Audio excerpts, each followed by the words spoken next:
देखिए, तो अब अगला जो चैप्टर है हमारा वो है करंट इलेक्ट्रिसिटी। अच्छा, आपको कल वाला न्यूज़ तो पता चल गया होगा ना, कल वाला न्यूज़ तो पता चल गया होगा ना, कुछ सेंटर्स चेंज हुए हैं, है ना? कल वाला न्यूज़ पता चल गया ना? कल शाम को एनटी की तरफ से एक नोटिफिकेशन आया है, कुछ सेंटर्स चेंज हुए हैं, बट सारे के सारे सेंटर्स चेंज नहीं हुए, बहुत थोड़े से हुए हैं। प्लीज उसको एक बार अच्छे से देख लीजिएगा, कल वाला नोटिफिकेशन जरूर से देखिएगा। चलिए स्टार्ट करते हैं the next chapter, current electricity. देखिए, करंट इलेक्ट्रिसिटी का फर्स्ट क्वेश्चन है हमारे सामने, फटाफट सवाल पढ़ते हैं। सवाल क्या कह रहा है, सवाल पे ध्यान दीजिए। सवाल कह रहा है a wire of resistors R is bent into an equilateral triangle and an identical wire is bent into a square. The ratio of the resistance between the two end points of an edge of the triangle to the square. ठीक है, यानी यार ये क्या कह रहा है, ये कह रहा है बेसिकली यहां पे आपको क्या किया, एक स्क्वायर बना दिया, एक वायर था, उस वायर को आपको बैंड किया, स्क्वायर बना दिया, ठीक है, इक्विलेटर सॉरी ट्रायंगल बना दिया, इक्विलेटर ट्रायंगल, ठीक है। तो तीनों आर्म्स का जो लेंथ है वो सेम होगा, ठीक है। आर इज इक्वल टू क्या होता है, रो एल बाय ए, लेंथ जो है वो L by three L by three L by three हो गया, रो में चेंज आया नहीं, क्रॉस सेक्शन एरिया हम लोग मान के चलते हैं कोई चेंज आया नहीं है, ठीक है। तो बेसिकली जो हर आर्म है, हर आर्म का जो रेजिस्टेंस हो जाएगा वो हो जाएगा आर बाय थ्री, इसका भी हो जाएगा आर बाय थ्री, और इसका भी हो जाएगा आर बाय थ्री, ऐसा ही होने वाला है। मुझे दो पॉइंट्स के बीच में निकालना है, सपोज ये पॉइंट हो गया ए और ये पॉइंट हो गया बी, तो मुझे इन दोनों पॉइंट्स के बीच में निकालना है। तो बेसिकली ये आर बाय थ्री और ये आर बाय थ्री जो दोनों है वो क्या हो गए, सीरीज हो गए। तो ऊपर वाला हो गया टू आर बाय थ्री और नीचे वाला हो गया आर बाय थ्री, वो आपस में क्या हो गए, पैरेलल हो गए। तो यानी आर ट्राइंगल ये हो जाएगा R one R two, two R by three and two R by three. अगर दो रेजिस्टर्स पैरेलल में है तो इक्विवेलेंट रेजिस्टेंस कितना हो जाएगा, one upon R equivalent is equal to one upon R one plus one upon R two, या ऐसा मैं बोलूं R one R two upon R one plus R two, ठीक है। तो two R by three plus R by three divided by two R by three plus R by three, तो बोले तो आर, ठीक है। तो यहां से ये कैंसिल आउट हो गया, तो जो आर ट्राइंगल हो गया वो कितना हो गया, टू आर बाय नाइन, कितना हो जाएगा बेटा, टू आर बाय नाइन, कितना हो जाएगा, ट्रायंगल का हो जाएगा टू आर बाय नाइन। अब ये क्या बोल रहा है, अब ये बोल रहा है कि अगर ये स्क्वायर बना दे, अब क्या करे ये स्क्वायर बना दे, ठीक है। तो क्या किया भैया, इसने ये स्क्वायर बना दिया। तो स्क्वायर के जो चारों आर्म्स हैं वो इक्वल लेंथ के होंगे, तो रेजिस्टेंस वापस से फोर टाइम्स कम हो जाएगा। तो बेसिकली इसका भी हो गया आर बाय फोर, इसका भी हो गया आर बाय फोर, इसका भी हो गया आर बाय फोर, और इसका भी हो गया आर बाय फोर। ये पॉइंट हो गया ए, ये पॉइंट हो गया बी। मुझे ए और बी पॉइंट के बीच में इक्विवेलेंट रेजिस्टेंस चाहिए, तो देखो ये तीनों के तीनों क्या हो गए, सीरीज, ये तीनों क्या हो गए, सीरीज। जब ये तीनों सीरीज हो गए तो R by four plus R by four plus R by four, इनका टोटल कितना हो गया, थ्री आर बाय फोर, और ये वाला जो आर बाय फोर है उसके पैरेलल हो गया, ठीक है। तो इन दोनों का इक्विवेलेंट रेजिस्टेंस अगर मुझे निकालना है, तो अगर मैं बात करूं आर स्क्वायर की, ठीक है, आर स्क्वायर की, तो हो जाएगा three R by four multiplied by R by four divided by R one plus R two, यानी three R by four plus R by four, यानी ये कितना हो जाएगा आर। तो यहां से जो आर एस आर स्क्वायर जो आ जाएगा वो आ जाएगा थ्री आर बाय सिक्सटीन, सही है। क्या हो गया भाई, गलत कर दिया, ये आ जाएगा थ्री आर बाय सिक्सटीन। अब अगर मुझे क्या चाहिए, मुझे चाहिए किस किस का रेशियो चाहिए, मुझे चाहिए ट्राइंगल टू स्क्वायर, तो ये हो जाएगा R triangle to R square, R triangle to R square, उसका कितना था टू आर बाय नाइन, और इसका कितना था थ्री आर बाय सिक्सटीन। कितना हो जाएगा मेरे लाल, ये हो जाएगा 32/27, सही है, ये हो जाएगा 32/16 पर चला गया, 9×27, तो 16×2=32, 32/27 आपका सी ऑप्शन जो है वो सही है। इजी क्वेश्चन था। अगले क्वेश्चन पे चलते हैं। अगला क्वेश्चन क्या बोल रहा है, find the equivalent resistance between two ends of the following circuit. यार ये तो क्लास में कराया सवाल है, अगर ऐसा होता तो क्या होते हैं, ये तीनों पैरेलल ऑर्डर में आ जाते हैं, क्लास में कराया हुआ क्वेश्चन है ये तो बहुत बार, ठीक है। क्योंकि ध्यान दीजिए, इस पॉइंट का पोटेंशियल इस पॉइंट के पोटेंशियल के बराबर होगा, यानी ये जो होगा वो इसके पैरेलल में होगा, और इस पॉइंट का पोटेंशियल जो होगा वो इस पॉइंट के बराबर होगा, तो ये वाला जो होगा वो इसके पैरेलल में होगा। तो ये जो है बेसिकली क्या है, ये एक पैरेलल कॉम्बिनेशन है। क्या है ये, एक पैरेलल ये एक पैरेलल कॉम्बिनेशन है, तो पैरेलल कॉम्बिनेशन में जो आर इक्विवेलेंट हो जाएगा वो कितना हो जाएगा, 1/r/3 plus 1/r/3 plus 1/r/3, बोले तो 3 टाइम्स ऑफ 1, कितना हो जाएगा, मतलब r/3 डिवाइडेड बाय 3 यानी r/9। तो बेसिकली ये हो जाएगा r/3 डिवाइडेड बाय 3 यानी ये हो जाएगा r/9। बहुत इजी क्वेश्चन था ये। तो ये हो गया आपका r/9। तो यार देखो मेंस में तो कितना इजी इजी क्वेश्चन आते हैं, कुछ करना तो होता ही नहीं उनमें। अगला सवाल देख लो। अगला सवाल क्या कह रहा है, अगला सवाल पढ़ लेते हैं। अगला सवाल कह रहा है, हाँ, a wire of resistance 9 ohm is bent to form an equilateral triangle, then the equivalent resistance across any two vertex will be। यार अभी तो किया, या अभी तो किया, क्या सवाल है ये, कैसे कैसे सवाल आ रहे हैं। तो देखिए अभी तो किया, बेसिकली क्या बोल रहा है, a wire of resistance 9 ohm is bend into form of equilateral triangle. Equilateral triangle में डिवाइड किया है, मतलब बना दिया उसे वायर को। टोटल 9 था, हर आर्म का कितना हो जाएगा, 3 3 3, अरे 3 R equal to rho L by A है, एक आर्म की लेंथ जो है वो l/3 हो गई, तो उसका रेजिस्टेंस कितना हो जाएगा, r/3, यानी कितना हो जाएगा 3। अरे छोड़ो, ठीक है ऐसा कुछ। तो यानी इसका हो जाएगा 9/3 बोले तो 3, इसका कितना हो जाएगा 3, और इसका कितना हो जाएगा 3। ये पॉइंट हो गया ए, ये पॉइंट हो गया बी, ठीक है। ऊपर वाले दोनों क्या हो गए, सीरीज, तो ऊपर वाले का टोटल कितना हो जाएगा 6, नीचे वाला 3, और ये दोनों किस में है, पैरेलल में है। तो पैरेलल ऑर्डर में हमारे पास जो इक्विवेलेंट रेजिस्टेंस आ जाएगा वो कितना हो जाएगा 6 × 3 अपॉन 6 + 3 यानी 18/9 बोले तो 2 ओम। तो जिसका आंसर है वो क्या आने वाला है, इसका आंसर आने वाला है 2 ओम। आगे बात समझ में, इजी क्वेश्चन था। अगले सवाल पे चलते हैं। अगला सवाल क्या कह रहा है, अगला गैल्वेनोमीटर का सवाल आ गया है। तो अगर ये गैल्वेनोमीटर का सवाल है तो देख लेते हैं इस गैल्वेनोमीटर के सवाल को भी, क्या कह रहा है ये, क्या कह रहा है, सवाल पढ़ लेते हैं हम लोग सब लोग एक बार। A galvanometer having a coil resistance of 30 ohm, ठीक है, need 20 milli ampere of current for full scale deflection. Okay ठीक है, if a maximum current of 3 ampere is to be measured using this galvanometer, the resistance of the shunt to be added to galvanometer should be 30 by x ohm, where x is 30 by x ohm, where x is 30 by x ohm, where x is। तो मुझे x find करना है, ठीक है, ठीक है। तो देखिए कैसे करें सवाल को, बहुत ही इजी सा सवाल है यार। मैंने कन्वर्जन वर्जन सब सिखाया था, जब मैंने कन्वर्जन वगैरह सब सिखाए हैं तो उसमें इस टाइप के सवाल बतेरे किए हम लोगों ने, ठीक है। देखो एक बार, एक बार रुक जाइए, ठीक है, हाँ ध्यान दीजिए। देखो क्या सीन है, ये आपके पास एक गैल्वेनोमीटर है, ठीक है, ये गैल्वेनोमीटर है, और जो इसका रेजिस्टेंस दिया हुआ है वो कितना दिया हुआ है, the galvanometer having a coil resistance of 30 ओम, कितना दिया हुआ है 30 ओम, ठीक है। आगे क्या बोल रहा है, need 20 milli ampere of current for full scale deflection, यानी ये 20 मिली एम्पियर से पास होगी तो फुल स्केल डिफ्लेक्शन शो कर देगा, ठीक है। क्या करना है मेरे को, मुझे इससे 3 एम्पियर की करंट पास करवानी है। तो ये तो बेचारा कितना ले सकता है, ये तो सिर्फ 20 मिली एम्पियर ही ले सकता है। तो इसके पैरेलल में मैंने एक शंट रेजिस्टेंस लगाया, क्या लगाया, पैरेलल में मैंने एक शंट रेजिस्टेंस लगाया। अब देखो यहां पे ये जो करंट मैंने फ्लो करी है वो कितनी होनी चाहिए, 3 एम्पियर, कितनी होनी चाहिए 3 एम्पियर। आगे बात समझ में, इसको कितनी जानी चाहिए, ओनली इसको जानी चाहिए मेरी 20 मिली एम्पियर, यानी 20 × 10⁻³ एम्पियर, ठीक है। तो इधर के लिए कितनी बची, इधर के लिए बची 3 - 20 × 10⁻³ एम्पियर, इतनी बची।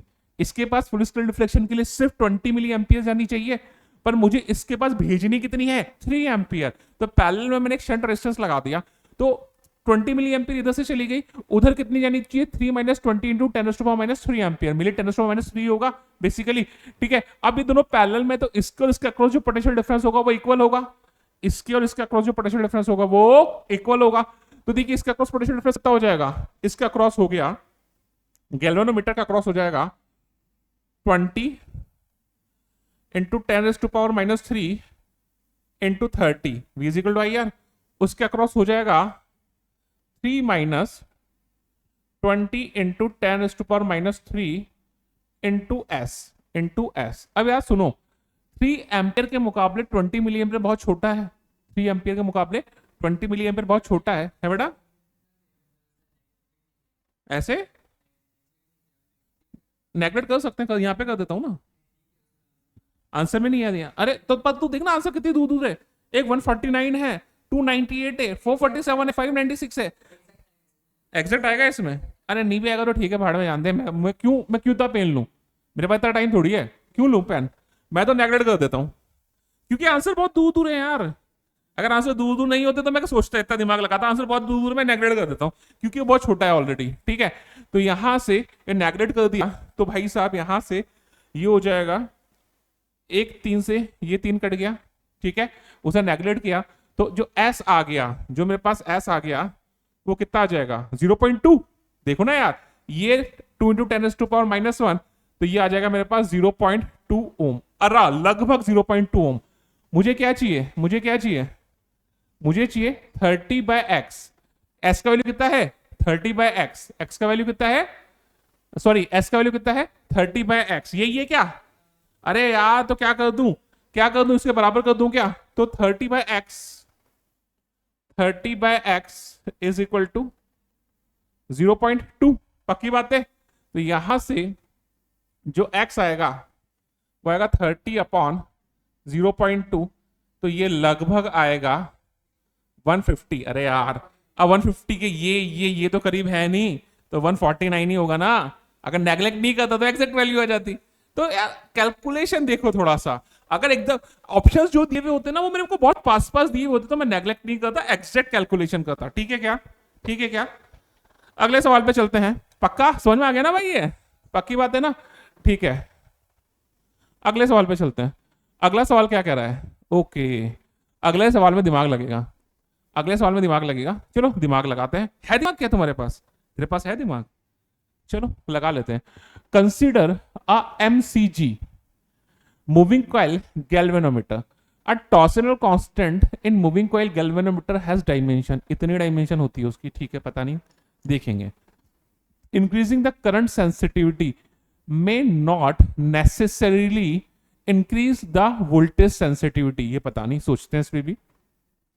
If we increase the number of turns to its double, then the voltage sensitivity doubles. ये भी देखते हैं। MCG moving coil galvanometer can be converted into ammeter by introducing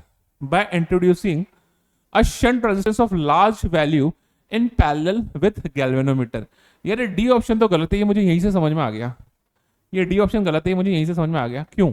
इसने क्या बोला है, मूविंग कॉइल गैल्वेनोमीटर को एमीटर में कन्वर्ट करने के लिए शंट रेजिस्टेंस लगाते हैं पैरेलल में, बट उसका जो वैल्यू होता है वो लार्ज होता है। कितना वैल्यू होता है?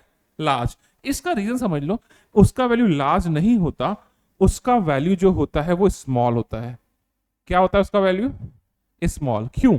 समझो, ये रहा मेरा पिछले सवाल में, गैल्वेनोमीटर के पैरेलल में शंट रेजिस्टेंस लगाया, ये सारा का सारा जो एपरेटस को मैंने क्या बोला, एमीटर। अब यार गैल्वेनोमीटर से बहुत कम करंट पास होती है, गैल्वेनोमीटर से बहुत कम करंट पास होती है, तो मुझे मैक्सिमम करंट को शंट से पास करवाना होता है। मैक्सिमम करंट को क्या करना होता है? शंट से पास करवाना होता है। अगर शंट का वैल्यू बहुत ज्यादा हुआ तो उससे मैक्सिमम करंट थोड़ा ना पास होगी, इससे जाएगी, फट जाएगा, टूट जाएगा, क्योंकि मैक्सिमम स्केल डिफ्लेक्शन के लिए बहुत कम करंट में काम होता है। आ गई बात समझ में? तो बेसिकली मैक्सिमम करंट कब जाएगी? जब ये शंट रेजिस्टेंस जो है, जो पैरेलल में लगा रहा हूं, वो क्या हो? स्मॉल हो। तो ये ध्यान रखना, मूविंग कॉइल गैल्वेनोमीटर को एमीटर में कन्वर्ट करने के लिए जो पैरेलल में शंट रेजिस्टेंस लगाता हूं उसका वैल्यू जो होना चाहिए वो स्मॉल होना चाहिए। तो यहां से मुझे ये समझ में आ गया, ये डी ऑप्शन तो गलत है।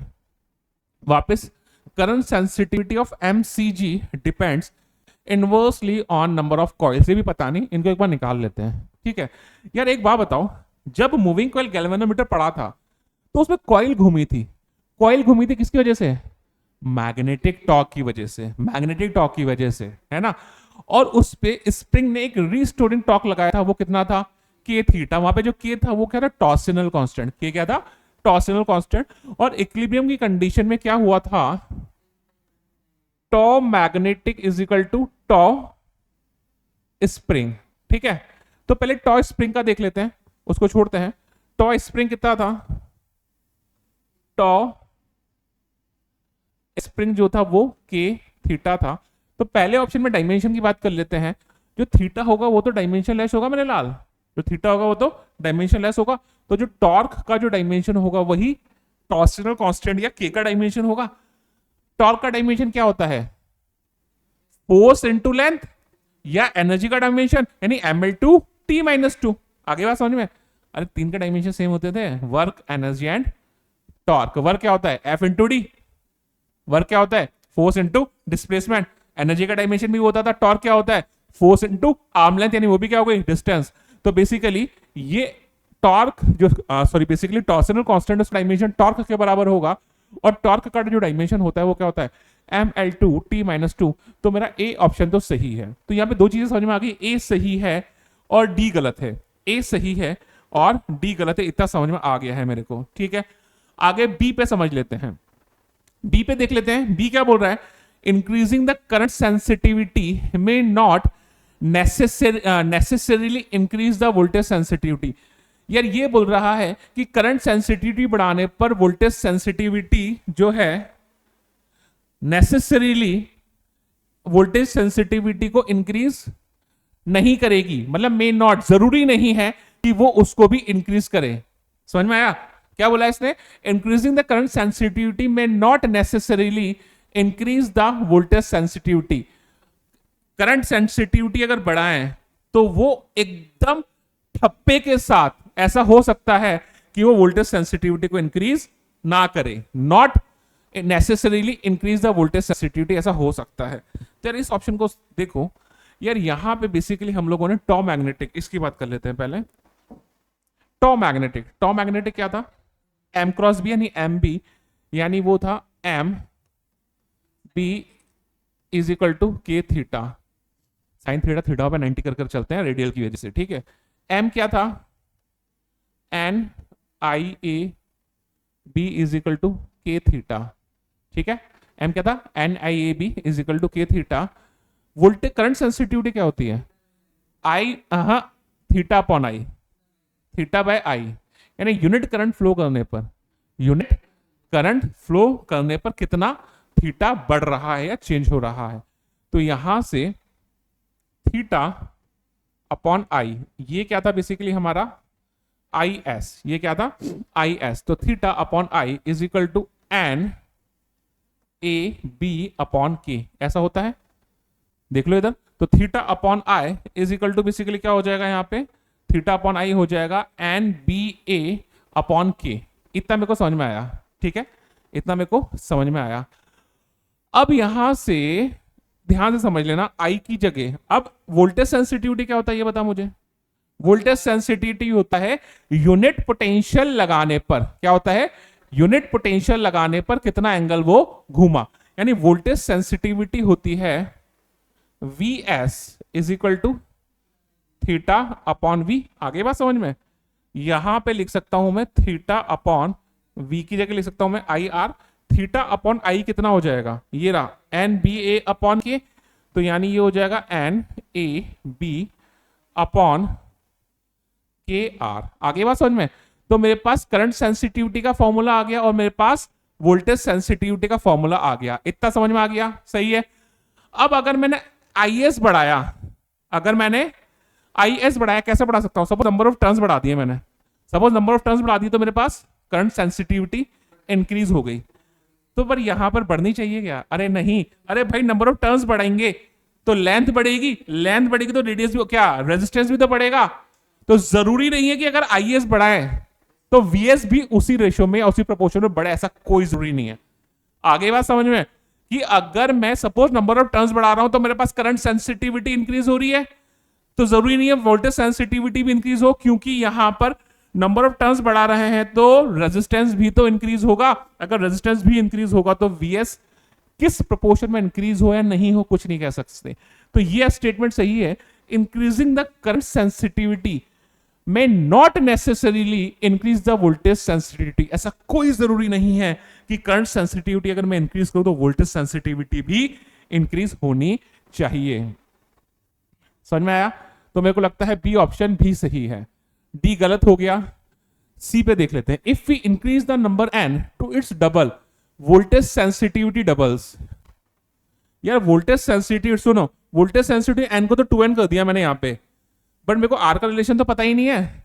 अगर आर रेजिस्टेंस मेरा कांस्टेंट रहता किसी भी तरीके से, पॉसिबल तो नहीं है, एन बढ़ाएंगे तो लेंथ बढ़ेगी, लेंथ बढ़ेगी तो रेजिस्टेंस बढ़ेगा।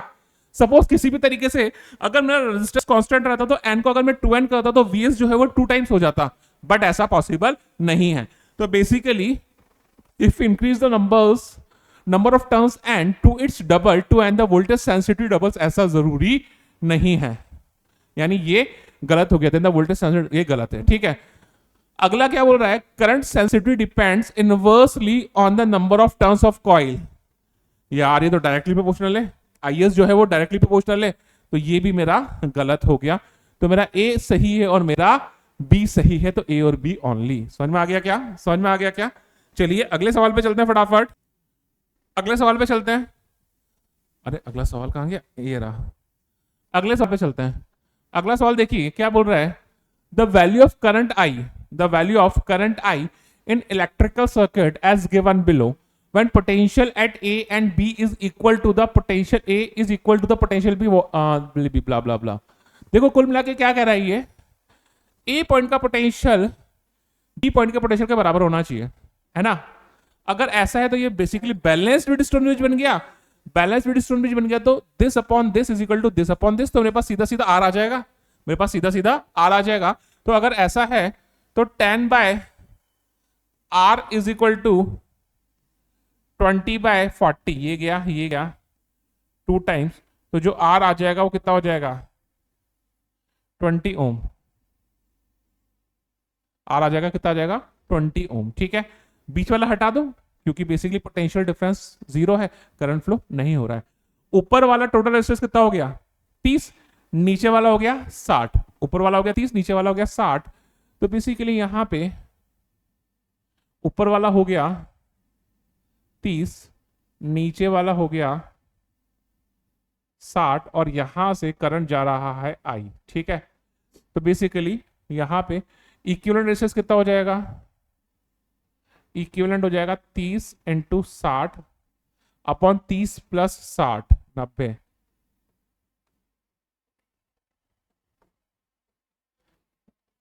बीस ओम। तो जो करंट निकला है यहां से वो हो जाएगा V upon R equivalent, V कितना दिया हुआ है 40, आर इक्वलेंट कितना है 20, 20 कहां से आ गया भाई 40/20 बोले तो 2 एम्पियर। आगे बात समझ में, आगे बात समझ में। अगले सवाल पे चलते हैं, अगले सवाल पे चलते हैं। ओहो खतरनाक सवाल दिख रहा है, तो देख रहे हो कितना खतरनाक सवाल है, बहुत खतरनाक दिख रहा है। क्या कैसे करें, सवाल बोल रहा है the net current flowing in the given circuit is, the net current flowing through the given circuit is, यहां पे यस यहां पे मेंशन होना चाहिए, और स्टेडी स्टेट मेंशन होती तो ये हलवा बच्चों वाला सवाल हो गया, बच्चों वाला सवाल हो गया। यानी इस वाले कैपेसिटर से करंट फ्लो नहीं होगी, तो इस वाली ब्रांच में करंट नहीं जाएगी, जब इस वाली ब्रांच में करंट नहीं जाएगी तो ये सारा का सारा सर्किट मेरे लिए खत्म, खेला खत्म, ये सारा का सारा सर्किट मेरे लिए खत्म, क्योंकि उस ब्रांच से करंट आगे जा ही नहीं रही है। समझ में आया अपने लाल? बोल बोल बोल बोल, क्या पूछ रहा है बोल, किस वाले में बेटा?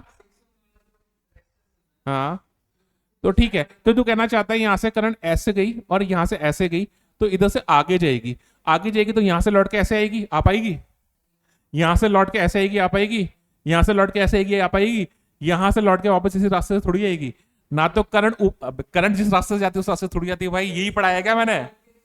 नहीं भाई ऐसा नहीं होता, ठीक है। तो देखो सुनो, ये 6 और ये 3 दोनों पैरेलल दिख रहे हैं मुझे, ये 6 ये वाला, ये 6 और ये 3 ये दोनों पैरेलल हो गए। जब ये दोनों पैरेलल हो गए तो इनका इक्विवेलेंट रेजिस्टेंस 2 हो जाएगा, 2 ही हो गया, 6 × 3/18, यानी ये हो जाएगा 2, ये आ जाएगा 2, ठीक है। ये हो जाएगा टोटल 2 और ये 2, ये 2 और ये 2 सीरीज कितने हो गए 4, ये 4 और ये 4 पैरेलल कितना हो गया 2। तो यहां से आर इक्विवेलेंट कितना आ गया भाई, आर इक्विवेलेंट आ गया 2, तो जो आई हो जाएगा वो हो जाएगा V अपॉन आर इक्विवेलेंट, और V कितना है 2/2, बोले तो 1 एम्पियर, 2/2 बोले तो 1 एम्पियर। समझ में आ गया क्या मेरे लाल? किसी को कोई शंका हो तो बताने का मेरे को, नहीं तो इसका भी आंसर आ गया 2 एम्पियर। ठीक है, अगला चलते हैं। यार खतरनाक सवाल आते हैं क्या यार? सवाल खतरनाक तो नहीं आते यार, क्या कहते हो? लगता है क्या तुम्हें खतरनाक सवाल आ रहे हैं? चलो अगले सवाल पे चलते हैं। अगला सवाल देखते हैं, अगला सवाल क्या कह रहा है। अरे यार ये जो एरो आ जाता है ना, ये दिमाग खा देता है मेरा, खराब कर देता है, टेंशन में दे देता है, बहुत टेंशन में आता है मेरे को देख के। पर कोई बात नहीं, क्या कह रहा है? Sliding contact for potentiometer is in the middle of the potentiometer wire having resistance 1 ओम। यानी ये जो वायर है 1 ओम का रेजिस्टेंस है, ये डिवाइडर जो है एकदम मिड में है, यानी इधर वाले पार्ट का 1/2 ओम होगा और इधर वाले पार्ट का भी 1/2 ओम होगा। इतना समझ में आया? ठीक है। As shown in figure, as an external resistance 2 ohm, एक एक्सटर्नल रेजिस्टेंस लगा हुआ है 2 ohm, is connected by the sliding contact the electric current. अरे यार हलवा सवाल है, सर्किट को दोबारा ड्रॉ कर लेता हूं। देखो ऊपर ये सेल हो गया, ठीक है, नीचे ये एक रेजिस्टेंस हो गया और ये दूसरा रेजिस्टेंस हो गया। इस वाले रेजिस्टेंस को मैंने हाफ हाफ करके अलग अलग बनाया है, ठीक है, और यहां पे ये तीसरा रेजिस्टेंस हो गया, यानी ये तो हो जाएगा 0.9 वोल्ट, 1/2 ओम और ये हो जाएगा 2 ओम। मैंने बोला यहां से जो करंट गई वो कितनी गई? आई। यहां से जो करंट गई वो कितनी गई? आई। तो एक बात बताओ, ये दोनों तो हो गए पैरेलल में, ये दोनों तो हो गए पैरेलल में। जब ये दोनों पैरेलल में हो गए तो इन दोनों का इक्विवेलेंट रेजिस्टेंस जो हो जाएगा आर, वो हो जाएगा 2 × 1/2 अपॉन 2 + 1/2। ठीक है, तो ये जो आर हो जाएगा वो कितना हो जाएगा? 2 दूनी 4 5, 2/5 कितना हो जाएगा? 2/5। तो यानी इन दोनों का 2/5, ये 1/2 उसके सीरीज में आ गया। ठीक है, इसे आर डैश बोल देता हूं। तो जो आर इक्विवेलेंट हो जाएगा वो हो जाएगा 2/5 प्लस 1/2, 10, 5 दूनी 10, 4 + 5, 9/10। तो यानी ये हो जाएगा 9/10। ठीक है क्या? ठीक है क्या? करंट कितनी गई? करंट गई I = V upon R equivalent. तो यहां से जो आई गई, यहां से जो आई गई, V कितना था? 0.9। कितना था? 0.9 अपॉन 9 × 10। अरे 1 एम्पियर आ गया क्या आंसर? आंसर जो है वो कितना आ गया? 1 एम्पियर। इजी क्वेश्चन था, तो जो आंसर है वो कितना है? 1 एम्पियर। हलवा सवाल था भाई। अगले सवाल पे चलते हैं। अगले सवाल पे, अगला सवाल क्या कह रहा है? ठीक है, अगले सवाल पे चलते हैं। अगला सवाल क्या कह रहा है, ध्यान दीजिएगा। Which of the following resistivity, which of the following, एक minute, which of the following resistivity rho versus temperature curve is most suitable to be used in wire bound standard resistors. अरे यार बहुत डी है, दिख रहा है, बच्चों वाला सवाल है, थियोरेटिकल क्वेश्चन है, खत्म। इसमें क्या करना है? हाँ बस वही सब, वही है, वही है भाई। बहुत ज्यादा स्लाइड चेंज नहीं होता, सिर्फ स्लोप भी कम है, खत्म, हलवा सवाल। अगले सवाल पे चलते हैं। ओके, क्या बोल रहा है? The equivalent EMF of 2 non ideal batteries connected in parallel, ठीक है, connected in parallel is smaller then either of 2 EMFs। ठीक है, ठीक है, क्या कर रही है? The equivalent EMF of 2 non-ideal batteries connected in parallel is smaller than either of 2 EMF। यानी ये बोल रहा है कि दो नॉन आइडियल बैटरीज को मैंने पैरेलल में कनेक्ट कर दिया, तो जो इक्विवेलेंट EMF आएगा वो किसी भी एक के EMF से कम होगा। ऐसा होगा क्या? पता नहीं, देख लेते हैं यार। पैरेलल में फॉर्मूला याद कर। पैरेलल में इक्विवेलेंट का फॉर्मूला था E1R2 + E2R1 upon R1 + R2। अभी यार मैं कंडीशन दी भी नहीं है, मैंने बोल दिया both same batteries, both are identical. क्या बोल दिया मैंने? Both batteries are identical. तो बेसिकली यहां से E इक्विवेलेंट कितना हो जाएगा? ये हो जाएगा 2 times of ER upon 2 times of R, कितना हो जाएगा? E। तो E आ रहा है, तो ये गलत है लगभग। ये वाला पहला वाला जो है ये गलत है, स्मॉलर नहीं होता। ठीक है, अगला क्या बोल रहा है? The equivalent internal resistance of 2 non ideal batteries connected in parallel is smaller than the internal resistance of either of the two batteries. Yes, ये तो सही है, पैरेलल ऑर्डर की तरह ही तो होता है। अगर दोनों बराबर हैं, दोनों का R1 R2 है, या दोनों का R मान लूं, तो यहां से 1 अपॉन R इक्वलेंट जो हो जाएगा वो हो जाएगा 1 upon R plus 1 upon R। तो यहां से जो R इक्वलेंट हो जाता है वो कितना हो जाता है, R/2। तो ये दूसरा सही है, the equivalent internal resistance of two non ideal batteries connected in parallel is smaller than the internal resistance of either of the two batteries. तो ये सही है। आगे बात समझ में? तो statement 1 is false but the statement 2 is सही। आगे बात समझ में? आगे बात समझ में? ठीक है, ठीक है।